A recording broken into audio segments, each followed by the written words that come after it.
Hi, Gus Cavagna, founder of Kinexor Fitness.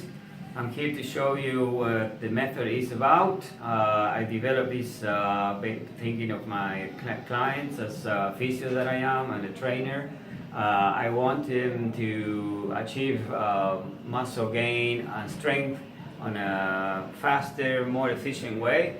So I've combined two already successful methods, which is variable resistance and exercises in a slow motion way. So then you're moving slowly and you're keeping your joints safe while making the exercise more effective. By doing this, you shorten the volume of time. You don't need to work so long, and in a short period of time, like 20 minutes in this case, you can get a very effective workout. I'll show you the setup, and you will see clearly what I mean by this variation in the resistance. I supply 3 different discs.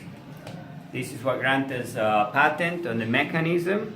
These ramps here that you see, they are different. They have different configuration. This one has 4 small size ramps. This one is 2 medium size, and this has other 2 but large size.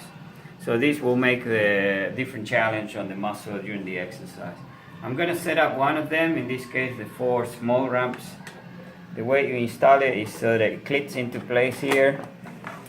Then you close the support arms, and then you close the lid so it's there. Adjust the tension. I usually do like halfway through to get started. And then, for instance, I'll just show you with the handle here. I'm going to pull from there. Then on the other end you use the other strap, the long strap here. So you're going to secure these somewhere. Alright?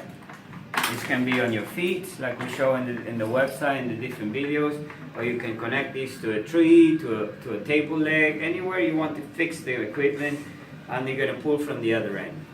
Now, let me show you. This is the key of this equipment. To use it in slow motion so that when you're pulling, slow motion, those cleats will vary the tension. And that's the goal, to clear them as slow and quietly as possible. Okay, and like that on slow motion pace. You feel those on the way, on a contraction, on a concentric, and then when you release, there is no cleats. Yeah, that's the cogwheel effect that challenge your muscle differently each time, depending on the disc you use. Alright, and then what you add on this to make the Kinexor to practice and train with the Kinexor sequence is, like halfway through, you add an isometric. 1, 2, 3, 4, 5. It's a 5-second hold, and then you continue. Okay?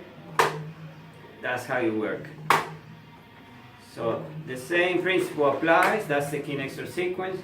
Pulling during 10 seconds, and then halfway through that pulling, you do a stop. You hold for 5 counts, or 5 seconds, and continue. When you release in 10 seconds, and then you go back up. That's the cycle of motion, and you continue without resting, either at the top or the bottom of the exercise, of the range of motion. You leave always a percentage to protect your joints, and keep always the tension constant in the muscle.